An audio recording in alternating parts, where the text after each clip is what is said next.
Oh, hey, gang. It's Kevin Strange here from the end of the world, along with my friend Mr. Brad, Stinkhouse Brad. Mr. Brad. The whole world's kind of a stinkhouse right now, isn't it? It is. Everybody's hanging out in my domain. So we've got two camps, right? We've got two different groups of people. This, we're in the middle of the social distancing era, the corona apocalypse, the modern day plague. And we've got kind of two groups of people, right? We've got the people that are staying home and they are listening to government leadership who say that social distancing and isolating and sheltering in place are the tools that we will use to defeat this pandemic, and we will flatten the curve, and we will come out on the other side with as few fatalities as possible, right? Yeah. And then we have the other group that says, this is a gross government overreach, basically choosing which businesses can run, which people can work, and sort of throwing 10 million people onto welfare overnight against their will, even. And that group generally looks at the numbers and sees something far less lethal than the measurements that have been put in place to combat it. And so we have these two groups that are sort of battling it out with each other over social media. The people that are saying, if you don't take this seriously, we're never going to get off quarantine. And the other side going, we should have never been on quarantine to begin with. And it's not surprising, though, in America. I mean, everything's divided, Well, it's been interesting on both fronts, right? It's interesting to see the people who they've kind of proven with this that they'll lay down and die exactly the minute the government tells them to. Tells them to. If the federal or state government says it's your time to get on the train and go to the gas chamber, I'm sorry, but there's a lot of people piling on and snitching on their neighbors and saying, my neighbor didn't get on. This is his name. This is his address. Go get my neighbor too. Related, but I lost this sketchbook a couple weeks ago and I couldn't find it. And then I found it today. Oh no. Yeah, it's now an abstract. Oh no. Made out of a sketchbook, so that's pretty cool. Brother, how many pages are stuff like this? Oh, how is it full? No, it's not completely full, but it's got some time in it, But that looks like it'll be okay. Yeah, flatten that back out. When we get done on here, I'm gonna boil it.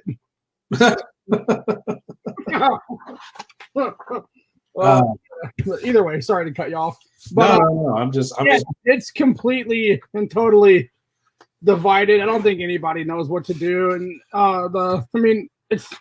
you can't blame people for not trusting their government for sure.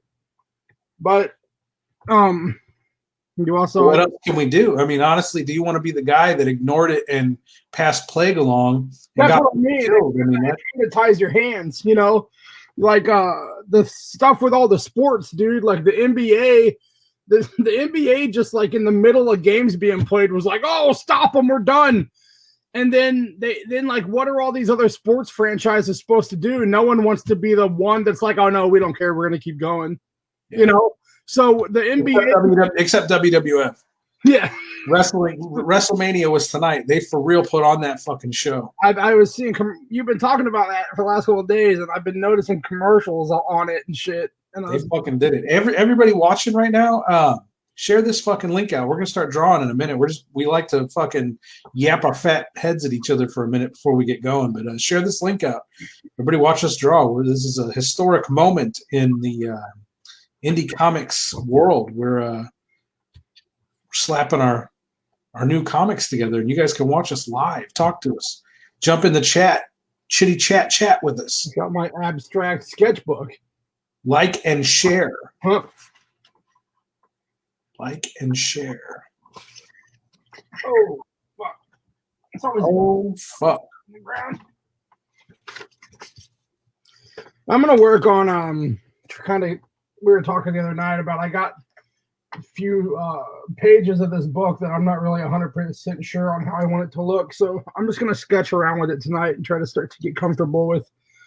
I remember the scene where they're climbing up the rocks. Like, yeah. I got to get all that lined out or I can't move forward. So that's pretty much what I'm going to work on while we sit here and jabber at each other. Seems like good jabbering material, you know. Yes, sir. You know what I've noticed about that second group, or I guess the first group of people that I mentioned, the people that are balls deep in the government pie, just ready to do whatever the government tells them to do. You know, I'm sure you've seen it too. Complaints on social media like, you better start staying home. You better start taking this seriously. How do they know people aren't taking it seriously?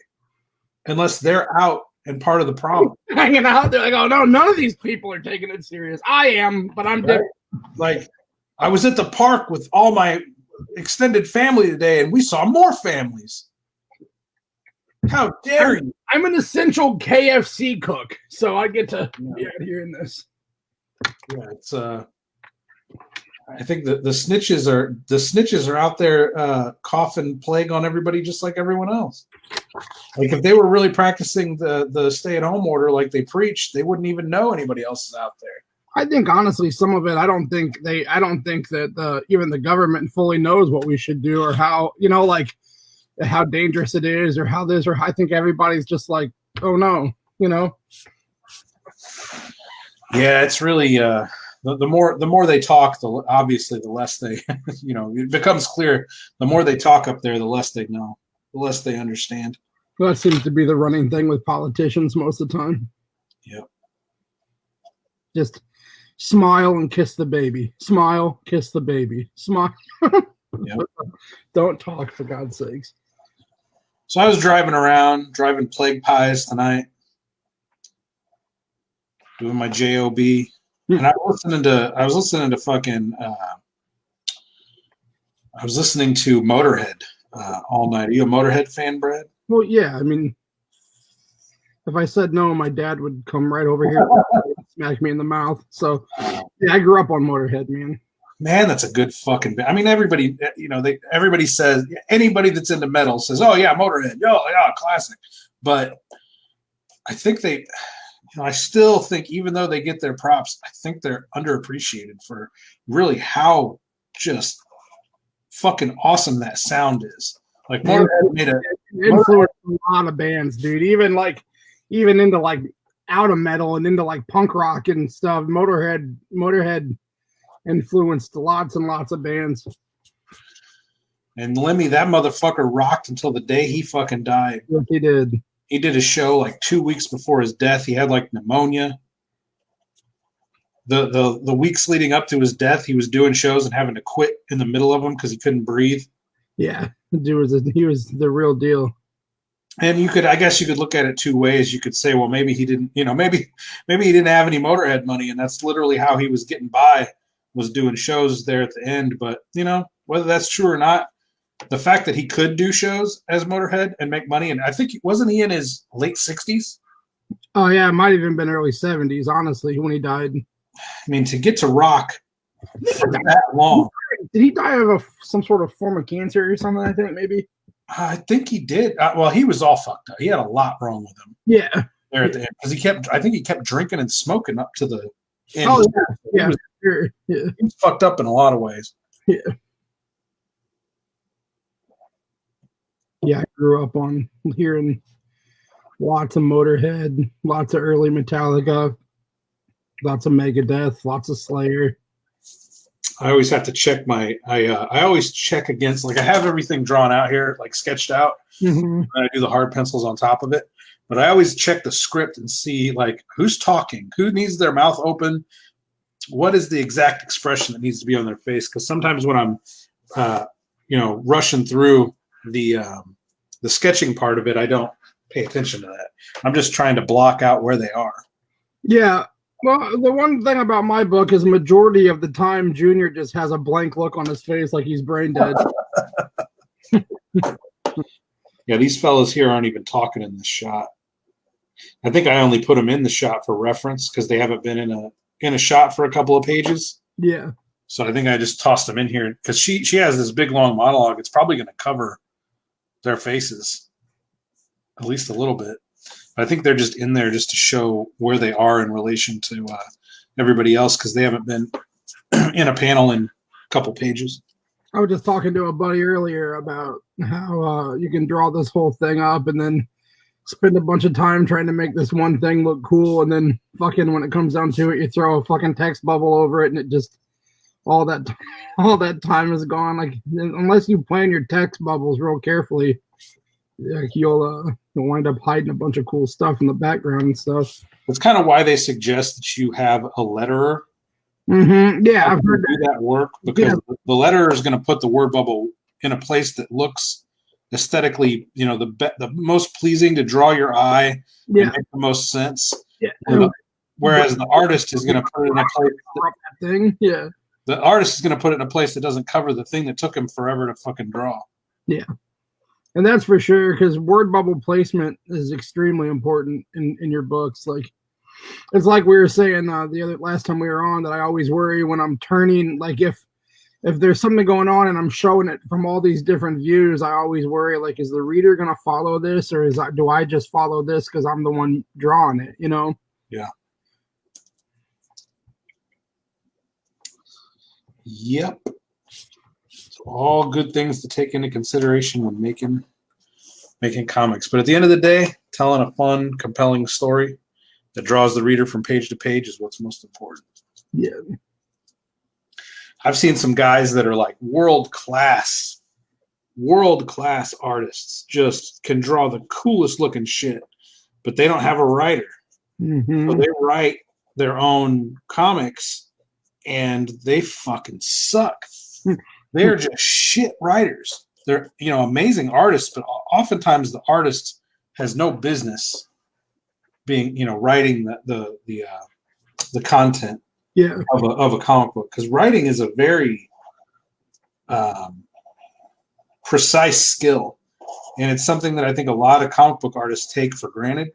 They just say, "Well, I just make the stuff blow up, make the explosions and the poses and the and render all the detail on the pockets, and it'll all be okay." But honestly, it takes you have to be a gifted writer to really tell a compelling comic book story, and it's one thing that's lacking in a lot of indie comics, because the artist writes his own shit and sucks at it. Yeah, you find a few of them out there though that are really amazing at both, but or in my case, I'm a really good writer and a really crappy artist. So I've got all these funny fucking stories that I can tell. I can't really draw them very well. I would consider myself a mediocre of both. No, dude. I mean, I never really, up until I started doing the puppet show, I never really wrote much as far as like stories, but I did for a long time. I was planning on doing stand-up comedy, so I had kind of gotten into writing comedy a little bit, which I guess is pretty much writing, but then I started writing the script for those puppet shows, and then from there, but I have no like background in writing up until that's the part of that's the most intimidating to me, and I have the most like coming up with the story and then making it where I'm happy with it, because no one's pickier about your stuff than usually you are, Yeah. Although I've told you a bunch of times on the show itself that you tell me about these stories as you're working through them, and you're a naturally gifted writer. I mean, you've got it.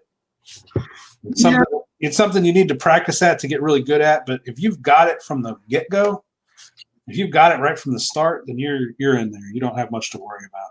And then from then on, it's just a matter of like just getting better at it, just honing it in and figuring out how to tell the story a little bit better. It seems very much like art, where it's like just like learn your style you know, become comfortable with your style, and then I mean, a lot of it too is just like doing it, you know. I mean, even if like not everybody's gonna like anything you do, so just get it together and do it, I guess, you know. Yeah, that's what I mean. Like if you've got it, then you just spend the next couple of years writing, then you're good. And every single one of these that you do, you'll get better and better and better as a writer. Yeah, I find myself even in this one wanting to like I don't know, go a little deeper, I guess, you know. Want to like in the first one I did, it was like very very leave no fat on the bone, you know, just directly just get the story told, you know. And then in this one I kind of want to, I don't know, experiment a little bit more and do a little like try to, like I said, beef up my panels a lot and make my backgrounds really banging. And I think if I do that, I'll be moving in an okay direction. Yeah, having that first book knocked out is a really important thing. That's what I was talking to my buddy earlier about too, is that I want to do an Indiegogo campaign, and I've wanted to do one since my first one, but I'm cautious a lot of the times, especially when it comes down to something like that. Like I didn't do one on my first book because I wanted to know for myself that I could actually do one. You know what I mean? Instead of taking people's money and fucking. Yeah, I don't want to. Yeah, I know. Like you get one chance, especially when you're like a nobody, and I'd rather go in slow and make sure that I'm, you know, ready to do it than to be like, oh, I'm sorry, I didn't know what I was fucking doing, you know. But I think now going into doing the second one, doing an Indiegogo and having a first book already like knocked out, that can only be good, you know. But I think it'll kind of give people a little bit of a guarantee that like this guy can make a book, you know. Plus for my own sanity too, I know I can make a book, you know. So, yeah, I've done the same thing for everything I've done. I always, and maybe it's a Midwest thing, and you know, an honest blue collar thing where we just we're here to genuinely do the work, and we don't want to disappoint people by half-assing it. And you know, even as far back as when I was making films 15, almost 20 years ago, I didn't try to like raise money or ask people for money to do my first film. I just did it. Mm-hmm. I made the film for nothing. And then over time I started to, you know, prove to people, you know, more and more that I could get it done. And then I would actually put pre-orders up for the film. But I always, even at that point, even when I was, you know, 6-7 films deep into the filmmaking career and had been doing it for years, those pre-orders, I still never launched them until the film was done and edited. Right.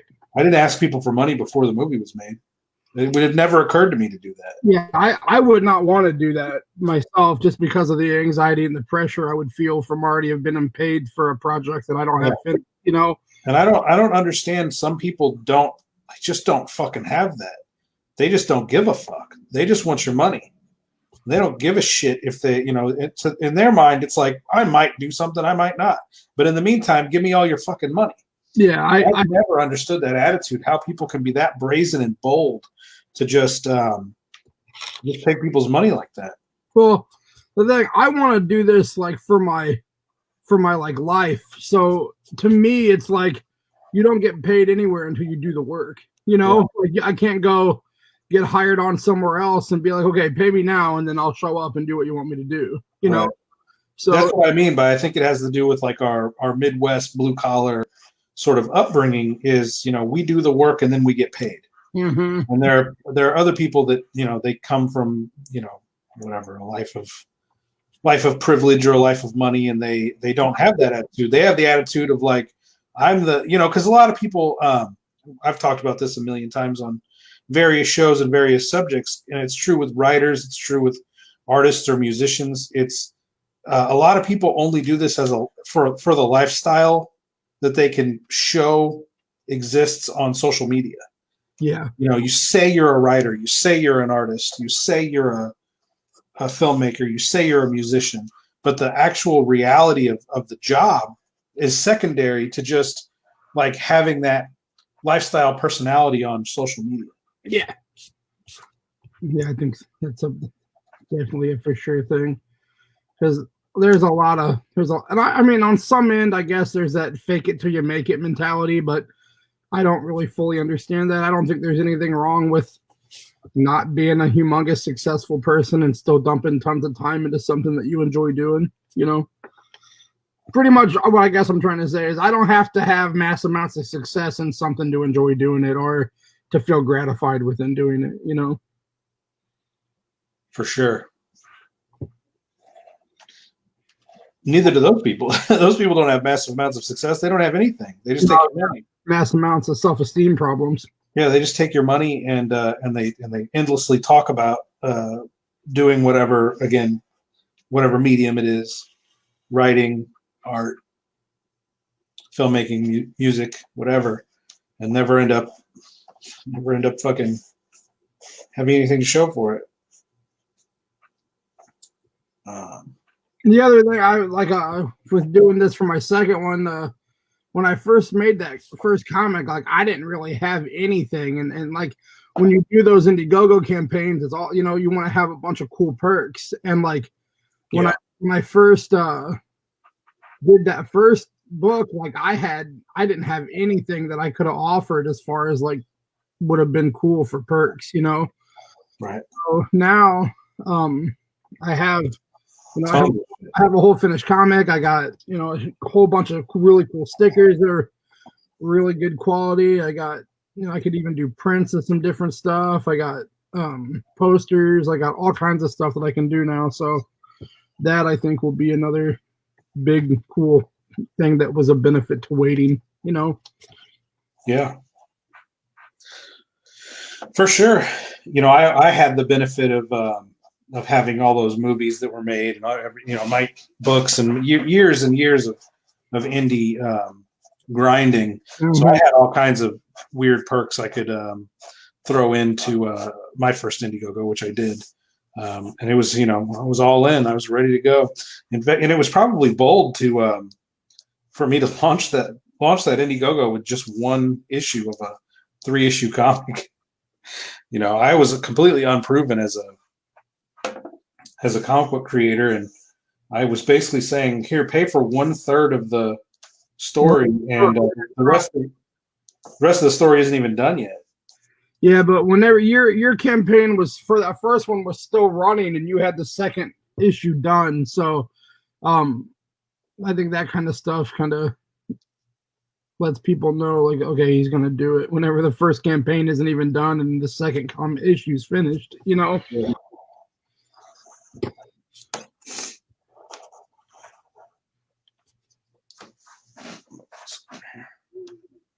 You know, I still pretty much don't I don't know what I'm doing still now, but I mean, I don't know, to some extent, I guess. Like, you just keep making them, but I still sometimes feel like, what the fuck is going on? You know, what am I supposed to be doing now? Or looking back over my, like I said, that first time I really cursed myself by not storyboarding. So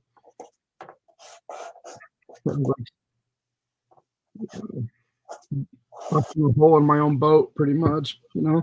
Yeah.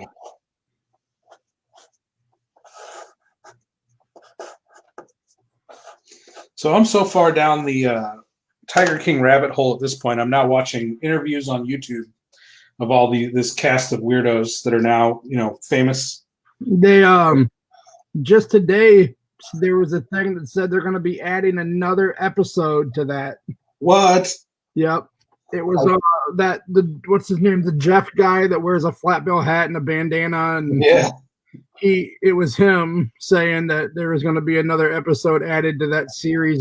I think they said next week. So we're getting another one already? Yeah, I wonder what that's about, or it's just them knowing these idiots will watch as much of this as we put out. Yeah, captive audience right now. They can't go anywhere. Let's keep doing it. Yeah, it's going to be Tiger King's going to be the only television show. I mean, that dude's gonna wind up getting out of jail, like for sure. There's too much profit to be made off of him for him to be sitting there. Yeah, it's fucking weird, man. I'm actually working on it. Like I couldn't fight it off anymore, dude. I like have been trying and trying and telling myself I'm not gonna draw a Tiger King drawing, but I gave in today and started messing around with this bad boy. I love it. I love it. Say Carol Baskin burned down my she shed. It's what I was saying on the show we did the other night. It's like there's trendy, and then there's like trendy because something is like organic. There's trendy because something is like manufactured.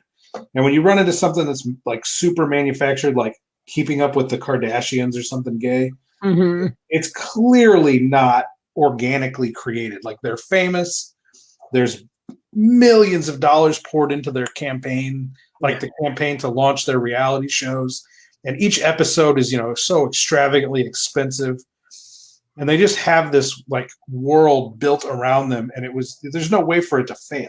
They're the fucking Kardashians and they've just got more money than God. Whereas something like this is so purely organic and so weird that I have no problem with enjoying it, even though it's the trendiest thing on the planet right now. It doesn't feel like I'm like, oh, you're on that trendy Tiger King train. I see. It's like you don't understand how fucking weird it is. That bandwagon, yeah. Yeah, it's okay to be a bandwagon for something that's organically fucked up. Yeah, because it's all my wheelhouse. Like I love rednecks, I love weirdos, I love deformed people, and I love cheese. I love Walmart rotten meat. These are all things that are just like such a part of like I get it. I get these people. These are my people. These are my fucking weirdos. These are my fuck ups. These are my outcasts. And so, even mainstream normies are they're into it and they like it and they think it's funny. But to me, it's like I feel a deep connection to these to these people. Weirdos. Yeah, I feel a kinship with these weirdos. Yeah. I'm trying to do something with. I like to keep hands in the shot.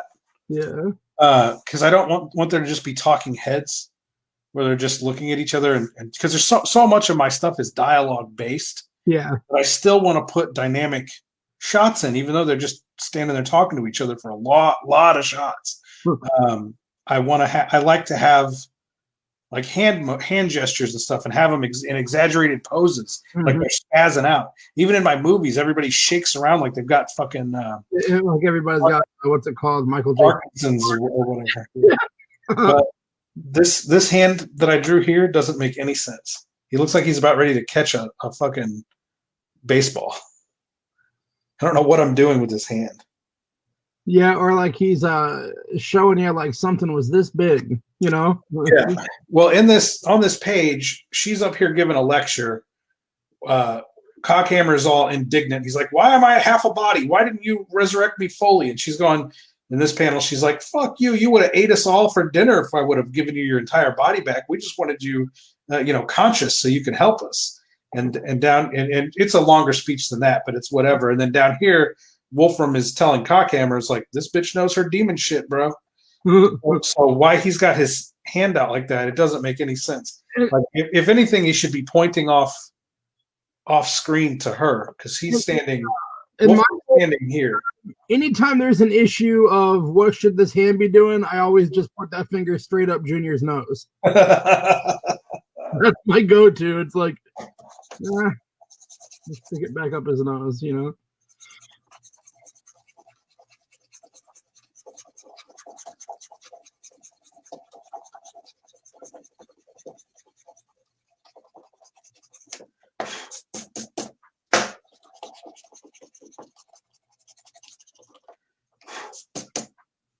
See, I was watching I guess David Spade is like everybody in the world is like begging him to produce a the fictionalized version of Tiger King, like begging him to be Tiger King because I guess he's Joe Dirt, right? Yeah, he is the original Joe Dirt. Yeah. Sometimes if I'm gonna draw a hand, I have to actually have to use my hand as reference because I'm always doing the same thing where I'm always counting 1, 2, 3, 4, 5, making sure I'm not giving my guys 6 or 4 or 7 fingers. Unless it's something that calls for 6 or 4 or 7 fingers, I guess. Yeah, I've been seeing a bunch of actors that were saying that they love that they should be. I know one. I don't think this one, but I know there was a talk about Jared Leto could do it.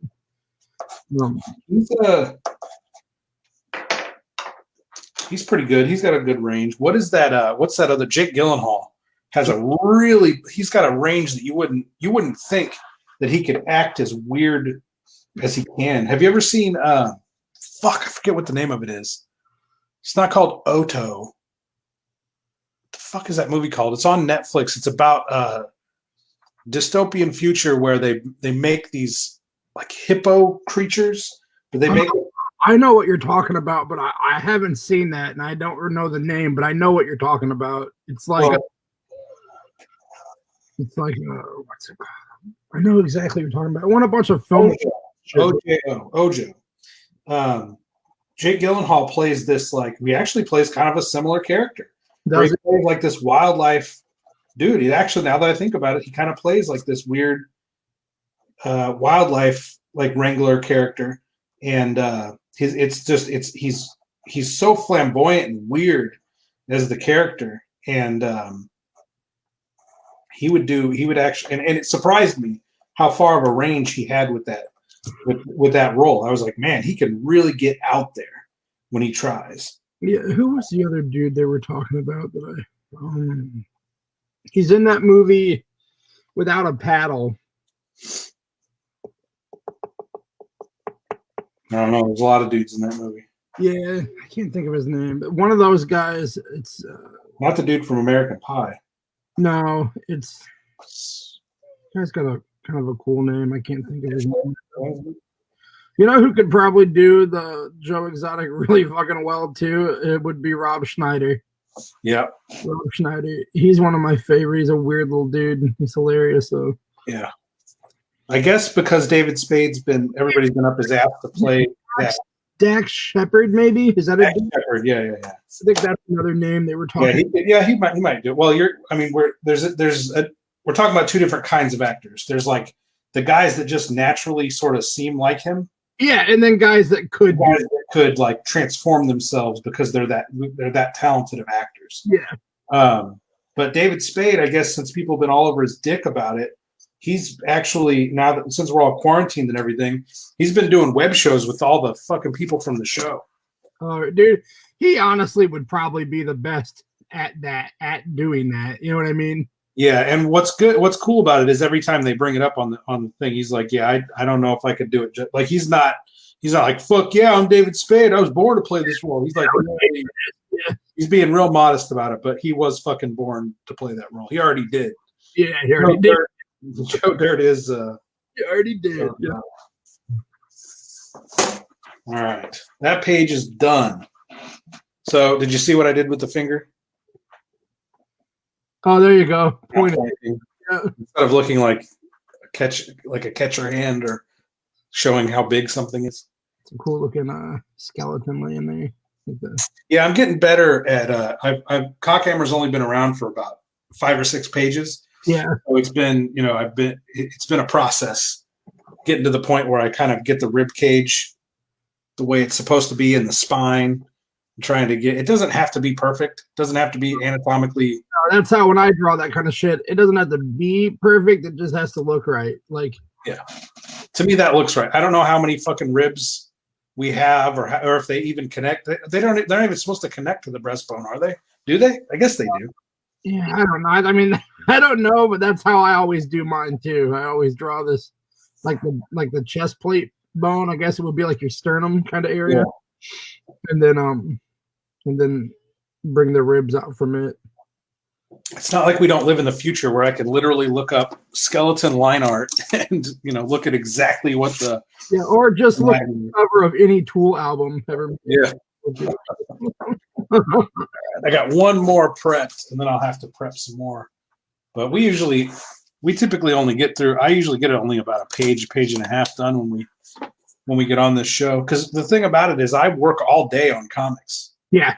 When we get on and do these night shows, this is like extra work that just to have something to doing in your off time, pretty much work on. Yeah, these are the extracurricular pages.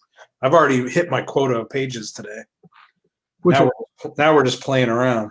What's your quota right now? I try to do 5 a day. 5 a day.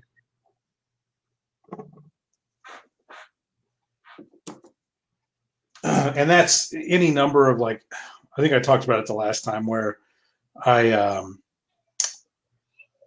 when I this is my last prepped page. Yeah. Then I'll have to pull blank pages and set up the panels and then sketch them out with the big fucking graphite pencil. Mm-hmm. I'll do 5 of those, and then I start work. And that sometimes I can only do 5 of those in a day because it's the whole layout. It's like trying to figure out the angles and everything, and that can take some time. Oh yeah, the angles and everything. Sometimes that takes longer than the hard pencils and putting some detail into it. So if I get another 1 or 2 detail pencil pages done on top of 5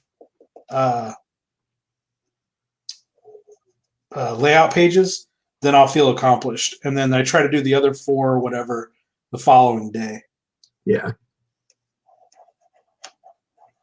So today was all doing the 5 pages.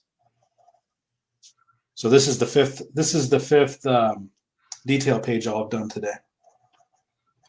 Jeez.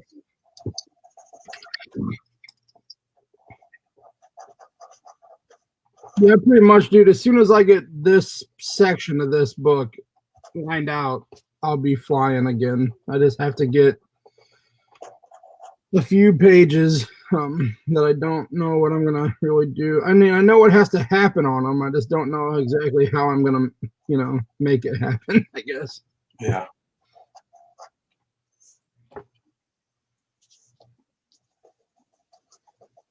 Don't have a lot of chit chatters tonight. No, we don't usually do. Isn't what is today? Friday night? Saturday night. We don't usually, I think this is the first time we've ever done a live weekend. I think. Yeah, people are too busy getting their dicks sucked. Fucking buttholes to watch us draw. Well, I mean, honestly, if I had to choose, I probably wouldn't be sitting here right now. If the option was the other one, Yeah, I'd rather be fucking a butthole right now than. Oh yeah, I'd rather be taking it up the pooper. I mean, wait, which one? Which one? Oh fuck, dude. So this condition that Cockhammer's in is literally how the movie ended. He's just he's melted down into just a skeleton. And Terrence and Parander actually fuck his melty skeleton face at the end of the movie and film it for their website. So the fact that he's still this melty mess all these years later, it's pretty funny. It's funny for anybody that follows the mythology of hack movies and knows all this weird shit that goes on. They'll laugh when they see this part, like, oh, there's The whole thing that you got going on too is new fans can go back and see that old stuff and fall in love with it like for the first time, So, yeah, that's because I'll be giving part of one of the perks in the Indiegogo campaign for this Cockhammer Lives graphic novel will be the you get the movie as one of the stretch goals for free. So they'll be able to watch that movie and then go right into the graphic novel, and they'll be able to follow the entire complete story, because this is a direct sequel to the have a chance to movie. Melt a whole new generation's brain. You know, Yeah. Fuck a new generation's brain piece. get it all the way through.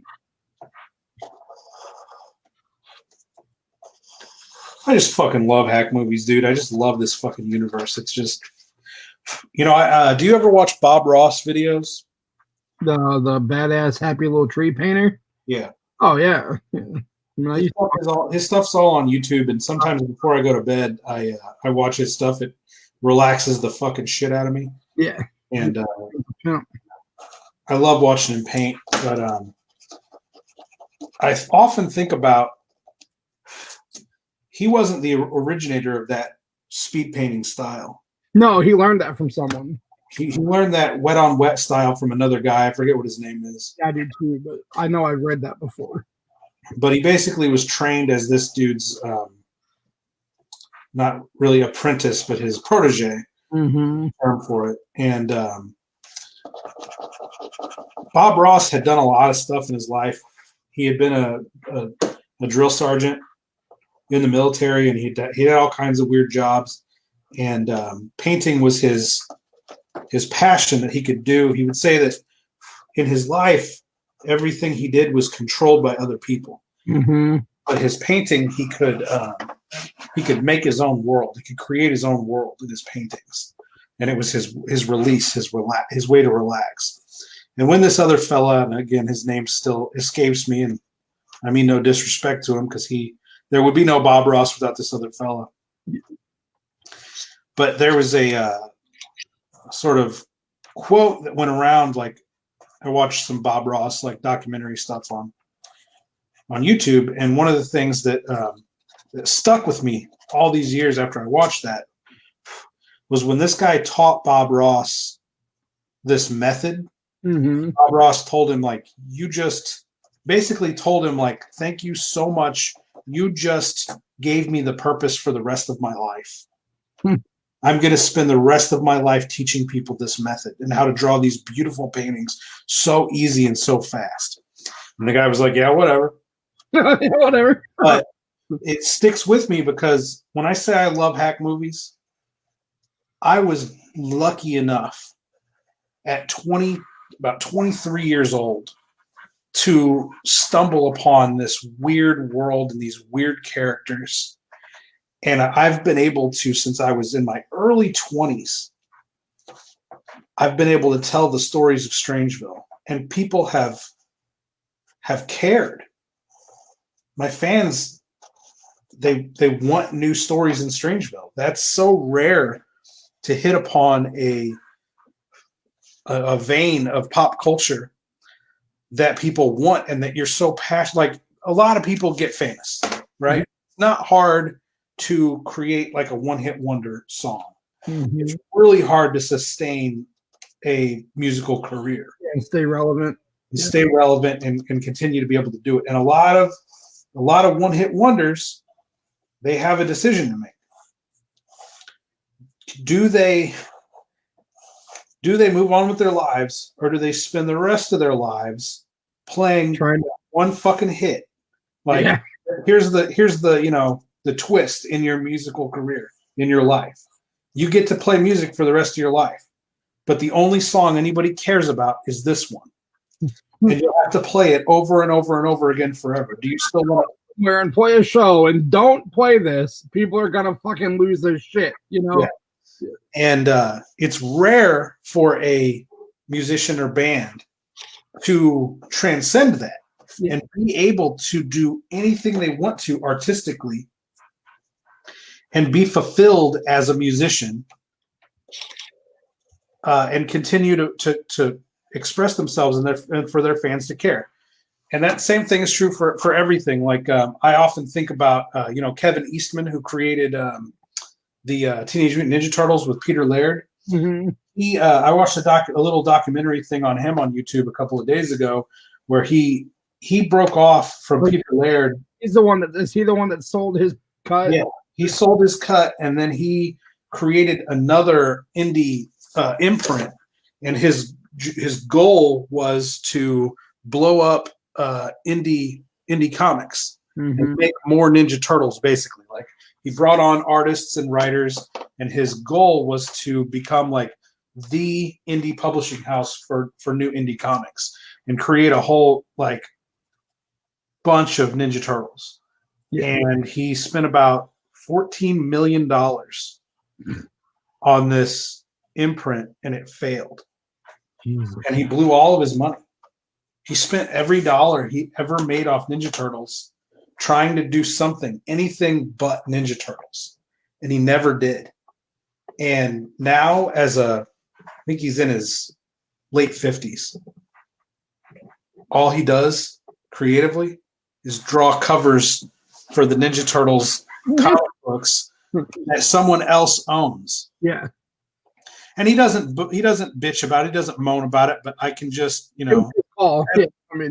as a creative person, I can just tell intrinsically that is a hell for him. Oh, it would be terrible, man. He never got out of the shadow. Not only did he never get out of the shadow of the Ninja Turtles, but he tried to sell it to get away from it. And in the end, he just works for his own creation. Well, and really though, dude, you're never gonna have another Ninja. I mean, he created one of the greatest things to ever be created, in my opinion. You know, you're not. I mean, even if you created something else that was equal to it, you're never gonna create something better than the Ninja Turtles. You know. Right. And he'll tell you, like he does documentaries and stuff, or interviews for documentaries and stuff, and they ask him, like, you ever get sick of the Ninja Turtles? And he says, fuck no, this made my life. This gave me everything I have. But in the truly, he tried to get out of the shadow of Ninja Turtles and failed. And anyway, I bring him up for the same reason that I brought up Bob Ross and everything else that I'm talking about with I was able to stumble upon something that, for whatever, small niche that my audience is, that care about hack movies, that care about these characters, Nixon and Hogan, Strangeville, care about this stuff. I get to tell them all these weird and wacky stories, as many as I want. Yeah. And it's kind of like that Bob Ross thing, where it's like, I'm so blessed that I fell into this and it became my purpose. It became my entire reason for living, and the entire drive of my adult life has been to tell the stories of Strangeville, and I wouldn't want it any other way. This is exactly what I want to be doing. This is exactly what I have always wanted to do. And would I like to make more money at it? And would I like to be able to do it as my only source of income? Sure.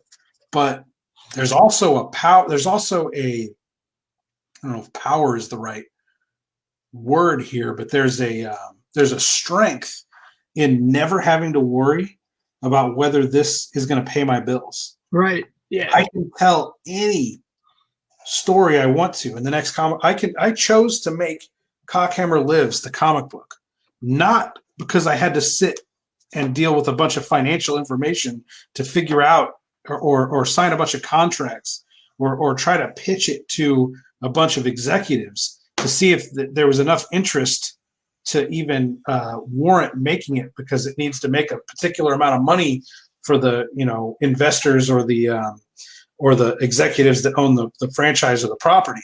I don't have to worry about any of that. I'm making this comic book because it's the story I want to tell. And sometimes I think, like, if this was if my financial freedom was banking on whether or not this story is a hit, I might not be able to make it. I might not be able to tell this story. Change a lot. Yeah, you'd have to worry about, like you said earlier, being trendy. And I'll never, that's a compromise I'm never willing to make.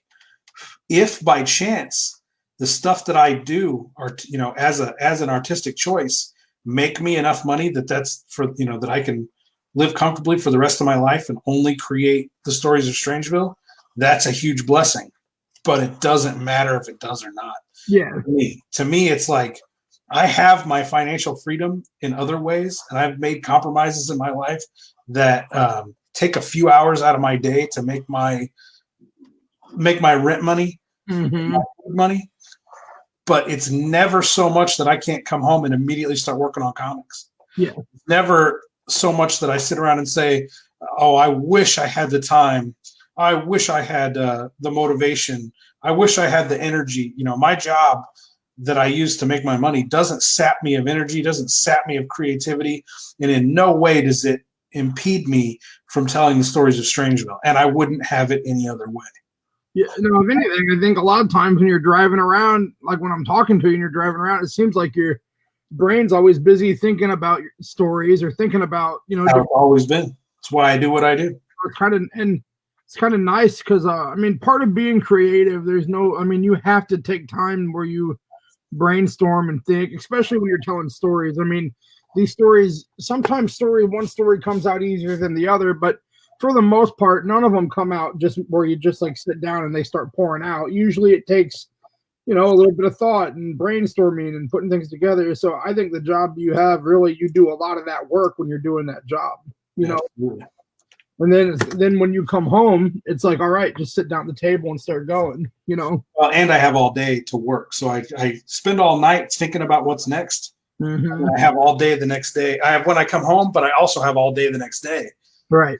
To get the work done. It's like this is exactly where I want to be in my life. And again, would I rather be doing it full time? That depends. That really depends on what compromises I would have had to make. Right.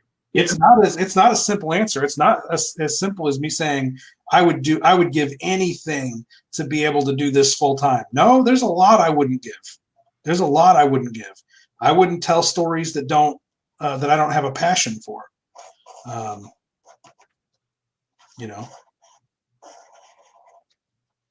think we were talking. It's been a while back, but we were talking one time a while back, and we were saying that like at some point, whenever like there's like a part of like where you're like, okay, I'm gonna do this forever, no matter what.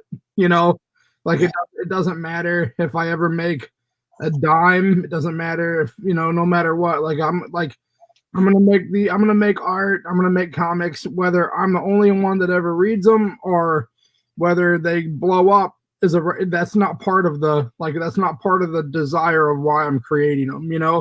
Like of course, if you have success with anything that you do, it's gonna be rewarding. But you can't if you just sit there and do things based upon, well, I'm just waiting for this success. Like that's gonna burn out real quick. And the people that are creative and love doing this stuff and do it for the right reasons, they ain't doing it because they're thinking about, oh, I'm going to make so much money off this. If you want to make so much money, you go work at the factory in downtown or, like there's a lot of ways to make money. Yeah, that's what I mean. That come a lot easier than this, it doesn't matter, dude. Like, look at the time we pour into these, and like, there ain't nothing guaranteed at the end of it. You pour this much money into a normal job, and you get a check when it's over. You know what I mean? And that's why I say I'm so blessed that anybody cares. Yeah. I can go, and we will, and I can't wait for it because this coronavirus stuff is it's starting to get into my brain. I don't know if it's getting into your brain. I know this is your lifestyle, and this is what you do anyway. Yeah. I live a lot more of a quarantined, recluse lifestyle than you, but I do too. But it's not as extreme as yours, and it's because they're like, I don't know if I've ever talked about this on the show before, but like springtime, like right now, mm-hmm. And I've been going out for walks and stuff, but this is when I start hiking. I start going to Pere Marquette and hike those hiking trails up there. I start going. There's beautiful hiking trails in Missouri that I used to go to when I lived in St. Louis, and I still, it's a lot longer of a drive to get out there, but it's stuff that I still like to go do from time to time. Mm-hmm. I'm big on camping. I like to do camping and float trips. Oh, yeah, I like camp and float. The main thing for me is I don't have anyone else that does that. Yeah. But I'm. This is when all that start. This is the time of year when all that stuff starts. Yeah. And it's getting in my head. And I know it is for a lot of people too. I'm not unique in this. And I really feel for extroverts that and I've seen this stuff even in my own family. I start to see it creeping through on social media, they're not handling this well. Oh fuck no! This is causing people that don't have mental issues to have them. Like, and honestly, it's not healthy to be cooped up like that for so long. Really, I mean, yeah. So, what I was going to say was, and it's getting to me because I was thinking about it tonight, like how much different things are now than even, you could have never imagined that we would be in a situation like this. And please, please God, let it be temporary and let this not go on for a long time or have these like terrible cataclysmic lasting, economic effects that it might have.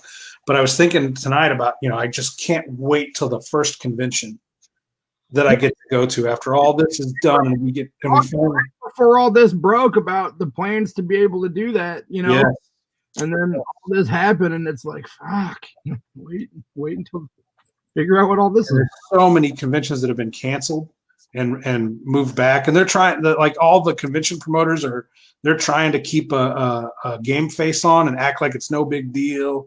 We just reschedule. Oh, it's just rescheduled for a few months. No big deal.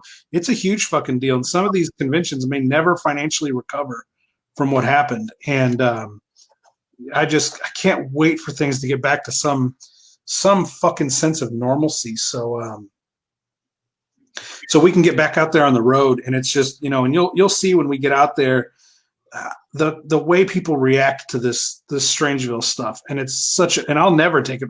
You'll never once see me look at you and roll my eyes after a fan comes up and talks to me for 20 minutes and wants an autograph and wants a picture and buys all the brand new stuff.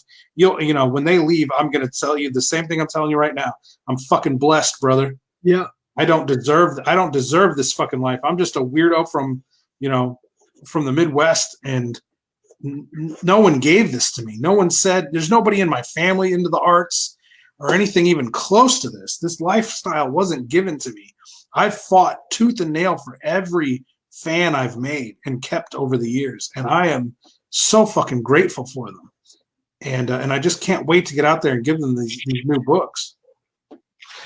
Yeah, it's going to be exciting. Well, and I think me and you have talked before about how different times you've been on the road before. You've been like Kevin Strange, the movie guy, Kevin Strange, the author. But this time you're just going to be Kevin Strange. Like it will just be like pretty much everything you've done, all at the same time. It's going to be so. It's going to be so crazy. It's going to be such a big, fucking huge table full of my stuff, and it's like my entire life is going to be bled out there on the fucking on the table, because that's what I've done. The majority of my adult life has been spent creating this stuff, doing exactly what we're doing right now. Doing some of this probably before even what you would consider your adult life, Yeah. Like I said, 23 was when I really threw my life into the, creative arts. When all that stuff, when hack movies really started swinging. Really started swinging when I was about 26, but I dedicated my life to it at 23. Yeah. At 23, I was living with a dude and as a roommate, and he was talking about that he wanted to be a screenwriter. Mm-hmm. He was at a creative writing class in college, and he was going to take screenwriting classes, and it piqued my interest. And I started looking at his screenplays, and I was like, you know what, I could fucking do this, because I was as big, if not a bigger movie head than he was. Yeah. And I was the manager at the video store we both worked at. I got him a job at the movie store we worked at, and I was like a cinephile before I became a filmmaker, which a lot of filmmakers are. They fall in love with movies just as movies, mm-hmm. and then over time they kind of get the balls to be like, what if I did that? How could I do that? And so I had already been a big cinephile, and then this dude started talking like, well, I'm going to do screenwriting and this and that. And I was like, well, screenwriting can't be that hard. It's just a 3-act structure and this and that. And all you have to do is write a beginning, middle, and an end, and, a nice little character arc for your good guys and your bad guys. And you have a little, payoff at the end. And he's looking at me like I'm talking in fucking Russian. Yeah. He's looking at me like I'm talking about stereo instructions for a fucking, for a VCR or a car stereo. And I was like, I was like, honestly, dude, it's not that hard. Watch, I'll do it. And I started writing a script, and the two of us kind of worked on a script together for a while for a movie we were going to call. I don't know if I've ever publicly talked about this before. Of all the jabbering and yip yapping I've done over the years, I don't know if I've ever talked about the very first screenplay I ever worked on was for a movie that we were going to call House Party of the Living Dead. You remember House Party with Kid and Play? Oh God, yeah. We were going to do a zombie comedy version of that, which was a kind of a take on. You remember Weekend at Bernie's? Yep.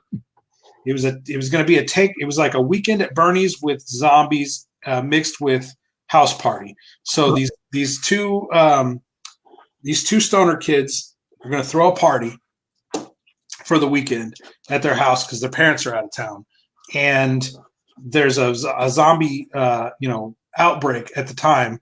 And their way of dealing with the zombie outbreak is every time somebody at the party becomes a zombie, they try to stick them in another room or try to tell their friends that, oh, it's just the drugs. And they start Weekend at Bernieing these fucking zombies. And they start basically as people are slowly turning into zombies at their party, these two idiots are running around trying to basically diffuse the situation and, are in denial that it's even happening. And it was a pretty cool screenplay. It didn't go anywhere, and it was far too ambitious for where we were, which was nowhere. Yeah. We were a couple of 23-year-olds, and we had met, at that point, there was not even a consideration of actually doing a film ourselves. It was like, let's write a screenplay, and then someone will eventually make this into a movie. Trying to get someone to pick it up, kind of. Yeah, and then that talk started turning into, I'm going to make a movie talk, and that same dude, he got himself a little camcorder, and he started to film a little home movie. And again, I was like, holy shit, you can do that? Because it was at the time, like, I was already big on the internet and big in chat rooms and stuff, like AOL chat rooms and Yahoo chat rooms and stuff. And I was already an internet nerd.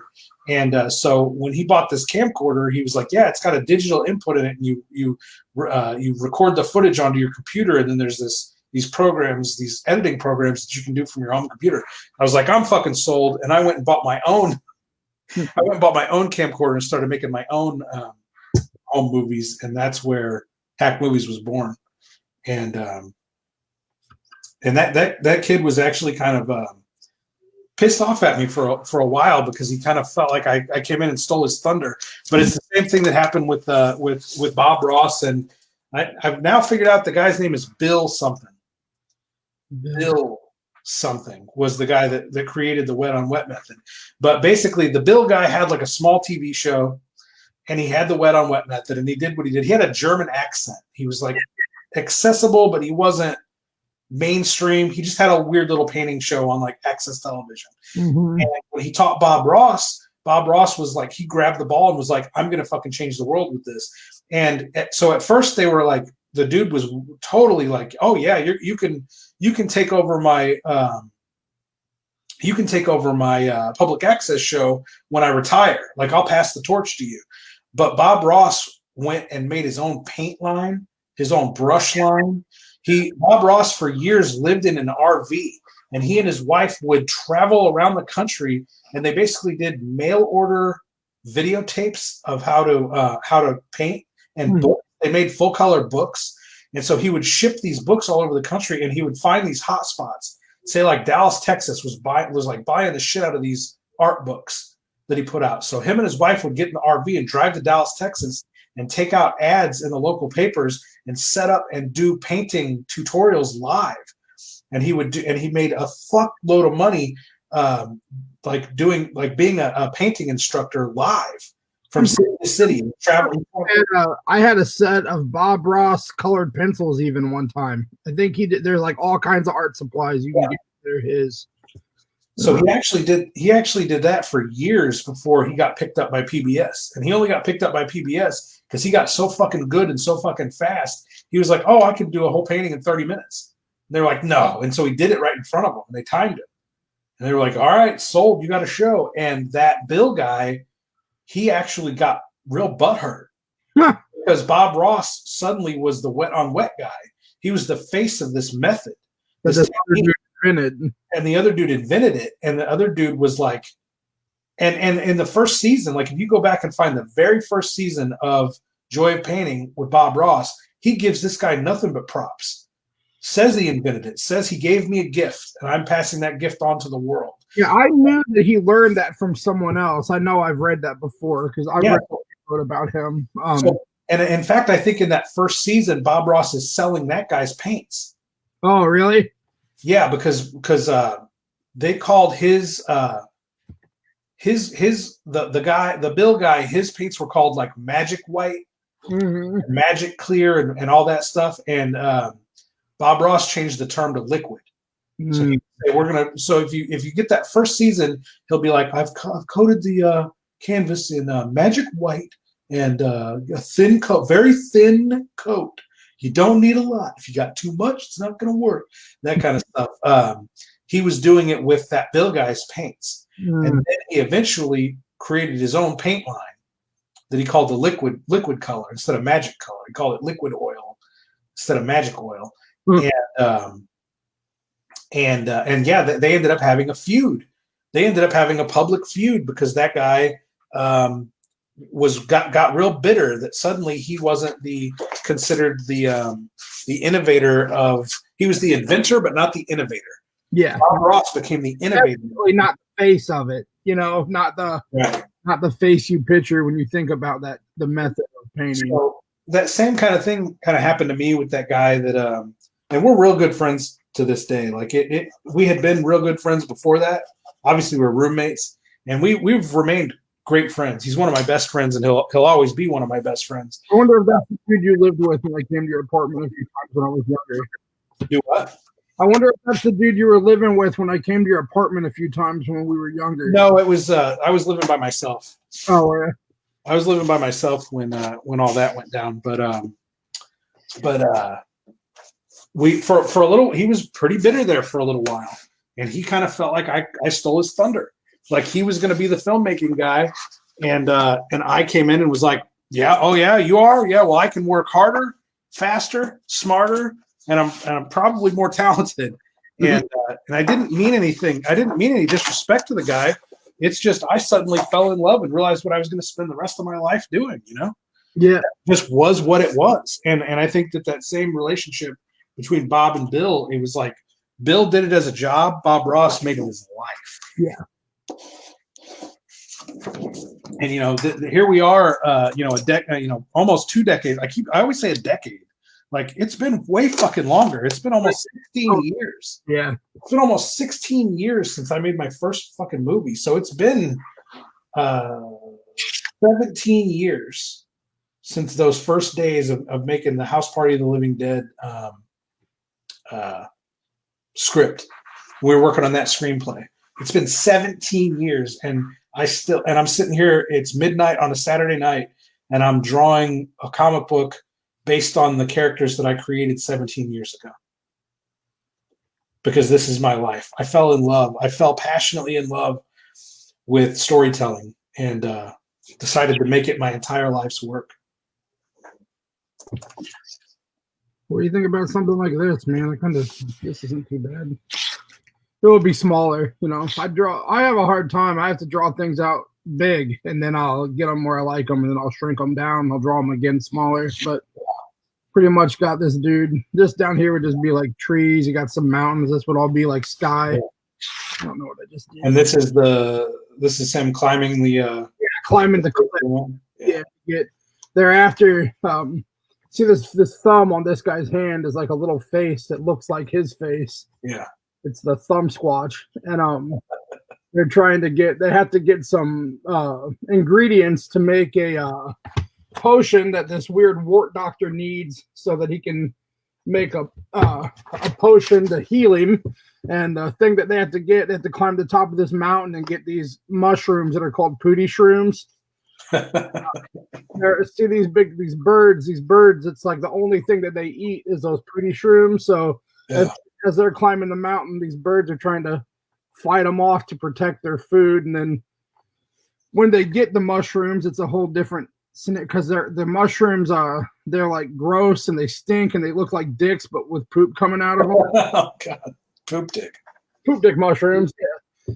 And so then on the way down, the birds are fighting them and the mushrooms are splattering all over them, and then they get to the bottom and pretty much take back off to the wart doctor, and then when they get there, pretty much he makes some potions and a bunch of other weird shit goes on, and then there's a surprise at the end. So, but yeah, this is looking crazy. Looking crazy. Come together a little bit.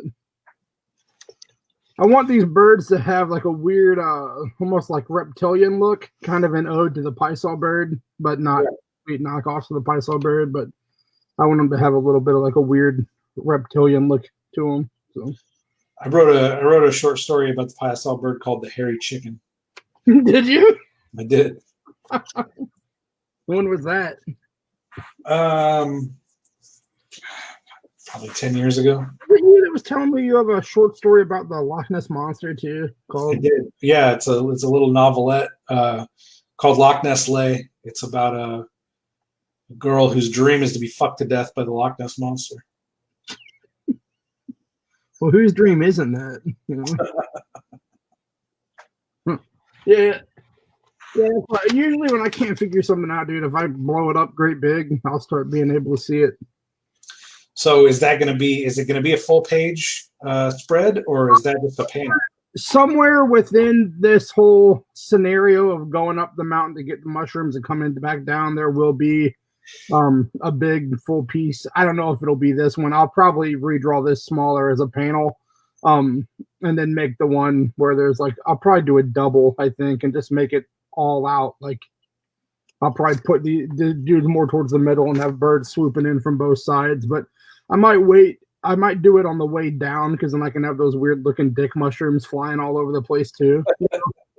But yeah, like I said, dude, really, that's once I get that part of it done, dude, I'm back to flying. So, and how many more pages do you have to draw out before you're going to be there? Once I get these finished, I'm probably 25 or so pages away from the ending, I would say.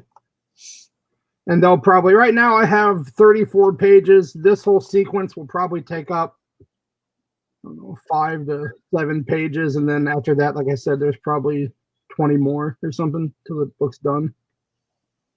I'm thinking this book's going to hit right around 60 pages is what I think.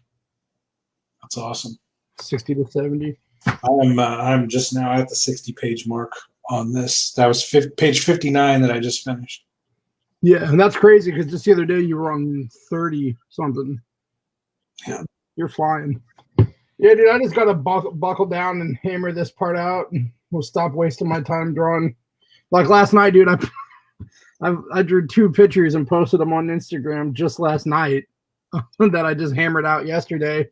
That's what I'm saying. If I could get to where I focus all my time into the book, I'd be flying on it. But I just like to draw all kinds of weird shit. So mostly I don't complain as long as I'm drawing.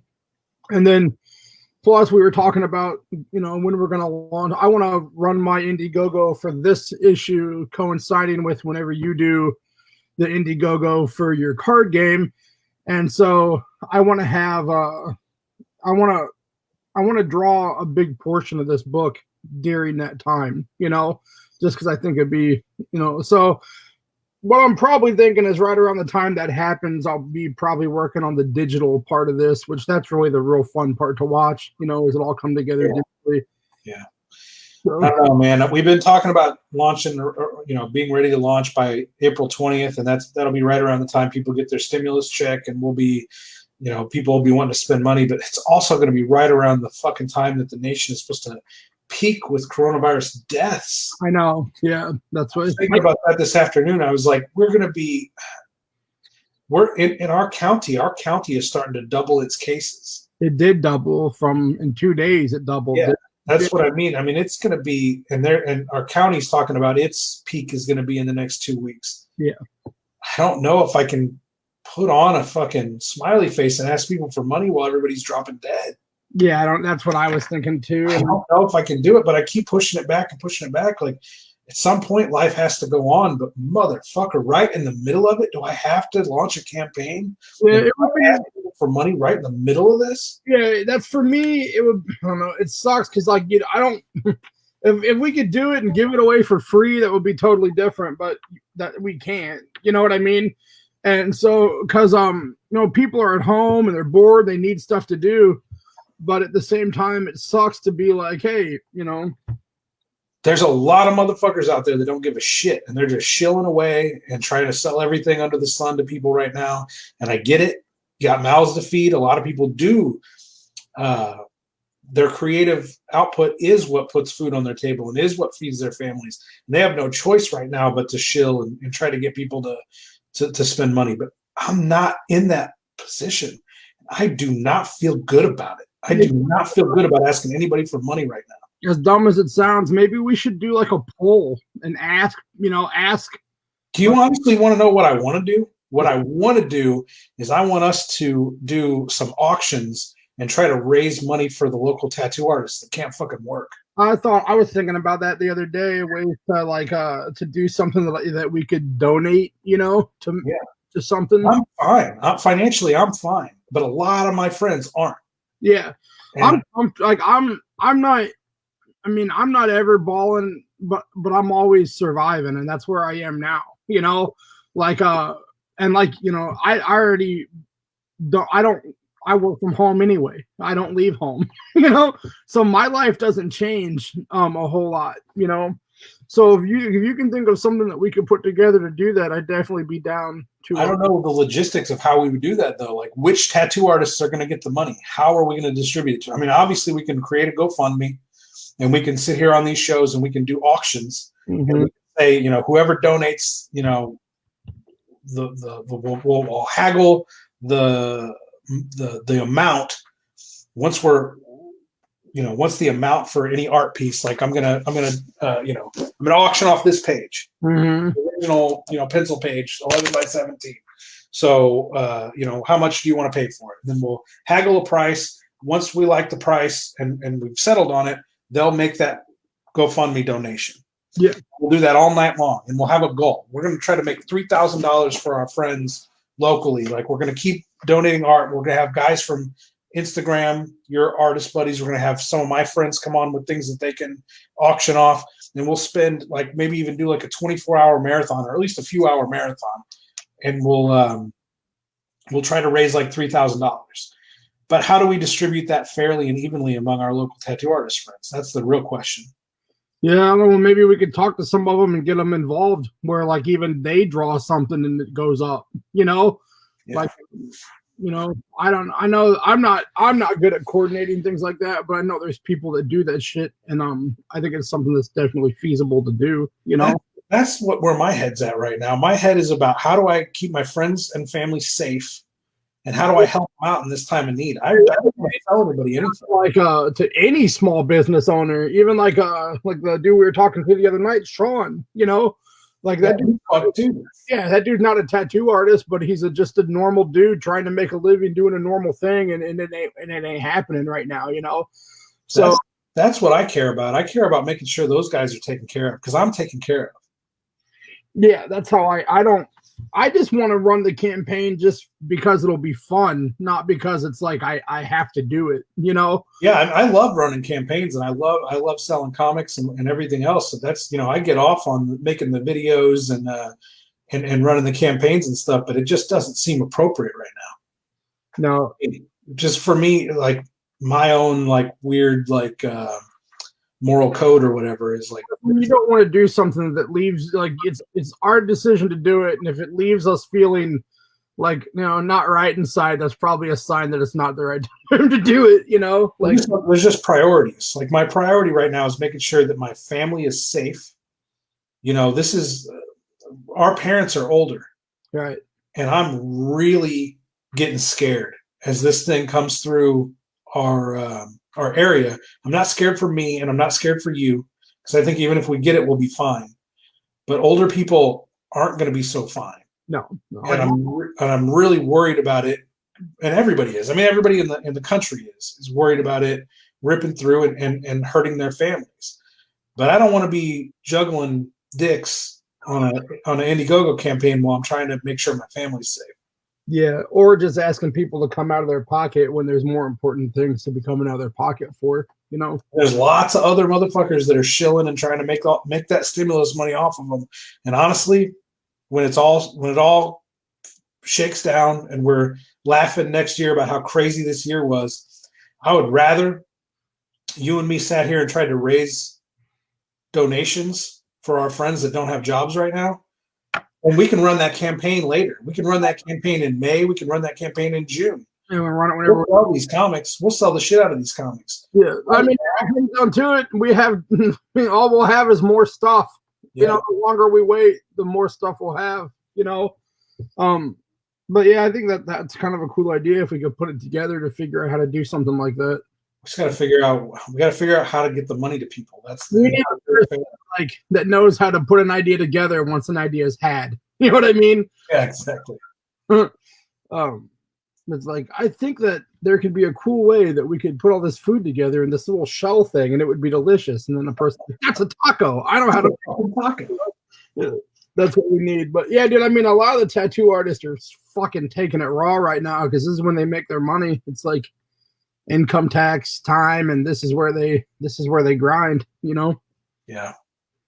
Really bothers me. It's chief on my mind every day right now is like just making sure everybody's taken care of, because these are, this is my town. I grew up in this town. I've known these people for 40 fucking years, and I don't want to see my friends and family suffer right now. Yeah, I mean, that's like what you were talking about earlier. And the thing for me, it's like, I mean, should we all be terrified, or are we all being, fear-mongered? It's hard to know, and it's a risky bet at that also, it's like, that's how I go back and forth every day in between the two. Yeah. Are we really fucked, or are we just being controlled by fear, which our government is not above controlling us with fear? And honestly, it's a little bit of both. There are people that are susceptible to this thing and that will get hurt and will die. And we know those people. Those are our loved ones. Yeah. It's not necessarily us. If I run around and I keep my job and I don't do any social distancing at all for the next 30 days, it's probably not going to matter. Yeah. I'm probably not going to get hurt. And on top of that, I'm not going to spread it to anybody. I live by myself. It'll hit me, but it won't hit anybody else. But there are people that I care about that I want to make sure they stay in their houses and don't get sick. Yeah, that's how I am with cause my mom's got Crohn's disease, so she immediately has a weakened immune system. She lives with my grandma who is like 89 years old. Like, if either of them got it, they'd probably be toast. Yeah, they need to stay inside and they need to stay safe. And those are the kind of people that need our support the most right now. I was laughing today. I was going through a stack of my comic books, and I was looking at your three books, and I remembered me and you sitting here talking about the cover to this book right here, and you were like, man, I want to make that picture the cover, but I know that there's going to be some repercussions for nudity on the cover. And then I don't know why, because I've looked at this thing a million times, but I never even paid attention to how good you place that T. Just keep it 100%, But, I was just laughing like, oh my, the dude just, he's like, oh yeah, right underneath this line is another line that looks it's a very inappropriate line. Yeah, it's just a little bit thinner of a line in a different color. But yeah, I remember talking to you and you were like, man, that's got to be the cover, but I don't know about putting straight up nudity. And I was like, well, he didn't put straight up nudity. He put one line over it. Then... Yes, sir. Yes, sir. Yep. All right. I think we're probably about done. We can wrap it up. Yes, sir. Another good show. What we do. Figure out what the hell we're going to do as far as a charity show or launch our campaigns, or we'll see what's going to happen. Yeah, something. I mean, I want to do something, even if it isn't launch our campaign. I want to do something, Yeah. I mean, it's anything that leads towards something positive, I'm down to do, you know. So we'll talk more about that privately. So Yeah. and then get it going. But yeah, we definitely should do something. I don't know if that's something as launch our campaigns, but we should do something. All right, brother, we're going to call it a night. Yeah. And everybody, all you cool cats and kittens out there, you stay safe and don't kill any husbands. And if you